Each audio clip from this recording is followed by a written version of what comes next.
The biggest mistake I did during my ZAT was not properly practicing decision making questions. Being an engineer मुझे लगा था कि मुझे decision making का सिर्फ कट ऑफ ही cross करना है, पर let me tell you, decision making can be a lottery stuff for you. Point number 2, अगर आपको भी ऐसा लगता है कि कैट और जैट मोर और लेस सिमिलर ही हैं, तो आप बिल्कुल गलत हैं. कैट का पैटर्न और जैट का पैटर्न बिल्कुल अलग है. क्या कैसे करना है on the day of XAT, how you have to attempt the paper, इसी बात पे आज ये वीडियो बना रही हूँ मैं. हेलो एवरीवन, आई होप आप सब अच्छे होंगे और अपने जैट के लास्ट मोमेंट के प्रिपरेटरी स्टेज पर आ गए होंगे.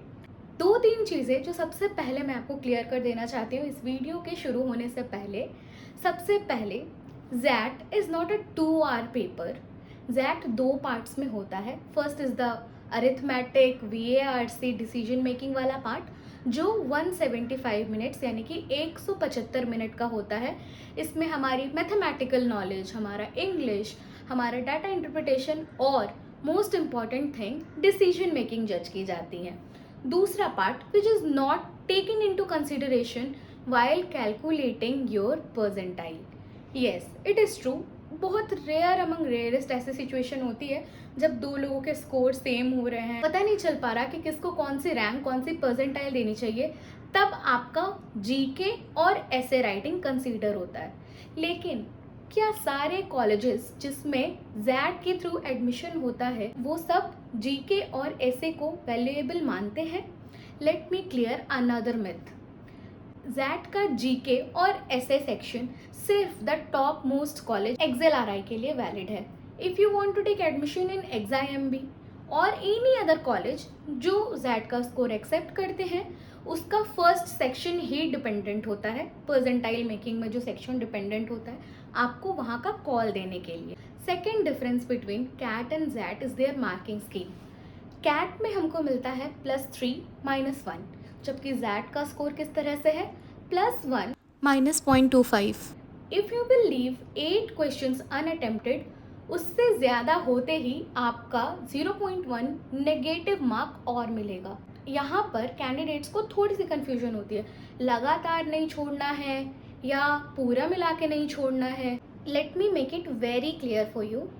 A total of 8 unattempted questions are allowed to make you safe from the 0.1 negative part.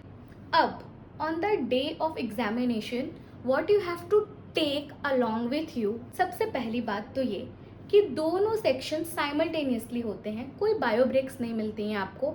तो इस 3.5 घंटे के पेपर में you have to sit at your position mentally stable और पीसफुल माइंडसेट के साथ. Second thing, you have to carry along with you the admit card, your ID proof and a pen, plain water bottle. That's it. Now coming to what the structure of the paper you will be handling. CAT में आपको dedicated 40 minutes मिलते हैं हर section के लिए. यहाँ पर a collective of 175 minutes will be given to deal all the 3 sections. 3 sections यानी कि VARC, उसके बाद quant plus DI and decision making. अब आपको कैसे उस टाइम को यूटिलाइज करते हुए उस स्कोर तक रीच करना है जिससे आपको एक 99 परसेंटाइल स्कोर मिल सके, ये पूरा वीडियो आज इसी बारे में है. आपको क्या लगता है, what is a good score to get 99 percentile? हम सबको पता है कि वर्बल प्लस लॉजिकल रीजनिंग मिला के 26 क्वेश्चन होते हैं, हमारे पास डिसीजन मेकिंग के 22 सवाल होते हैं और क्वांट प्लस DI के 28 सवाल होते हैं, पता है ना. पर क्या एक हेल्दी स्कोर है जो हमको 99% प्लस या 99 का लेवल का या 99 परसेंटाइल का स्कोर दिला सकता है? You know what, it is 13 in each sections. अगर आपके अ टोटल ऑफ 39 स्कोर है ना, तो you will get a 99 percentile definitely. आपको कौन सा बैंडविड्थ टच करना है, अब इस बारे में बात करते हैं. मेरे दोस्त, मेरे हिसाब से तो there will be n number of questions, उससे आपको बॉदर नहीं होना है. आपका हेल्दी अटेम्प्ट होगा 55 क्वेश्चंस.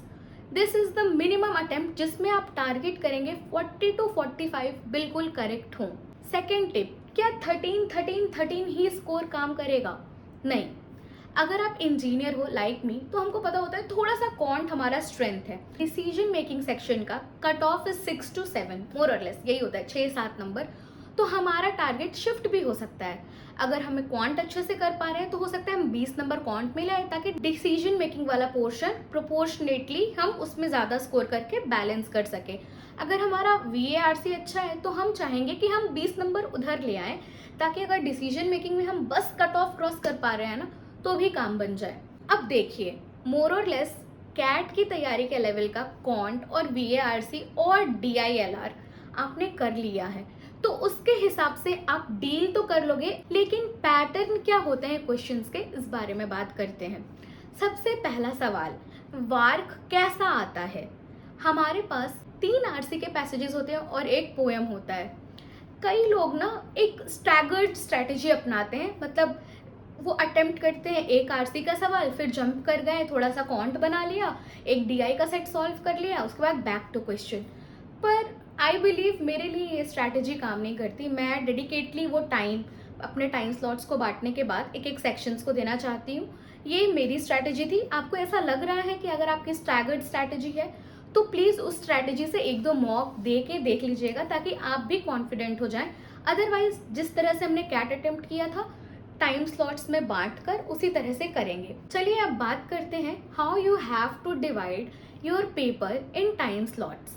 हमें पता है हमारा पेपर 175 मार्क्स का होने वाला है, and we are going to have 175 minute for it.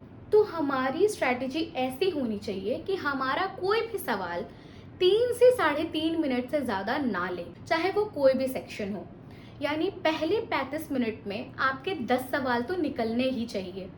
तो आपका टारगेट होगा 30 मिनट ईच सेक्शन लगा के आपके 30 सवाल तो पहले स्लॉट में, like for the first 90 minutes, पहले 1.5 घंटे में जब आपका माइंड बिल्कुल फ्रेश होता है ना, तब आप वो टारगेट 30 क्वेश्चंस जो वेरी मच डुएबल और बहुत ज़्यादा इजी होते हैं कर लें। After that you will go to the question जो आपको मॉडरेट डिफिकल्ट लग रहे हैं, जैसे एक अच्छा सा RC, क्योंकि अगर आप पास्ट क्वेश्चंस का ट्रेंड देखोगे ना तो जैट हमेशा लंबे RCs देता है। बड़े क्वेश्चंस होते हैं लेकिन they are doable. Another important thing is that poem भी देता है।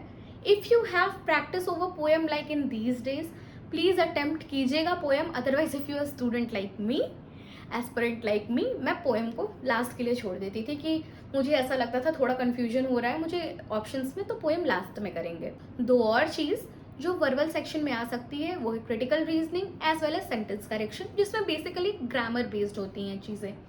Coming toward quant and DI, quant में अगेन अरिथमेटिक, अलजेब्रा और मॉडर्न मैथ्स, थोड़ा बहुत ट्रिगोनोमेट्री, इसी पे बेस्ड होते हैं क्वांट के क्वेश्चंस, और ये मोर और लेस सिमिलर ही होते हैं कैट के।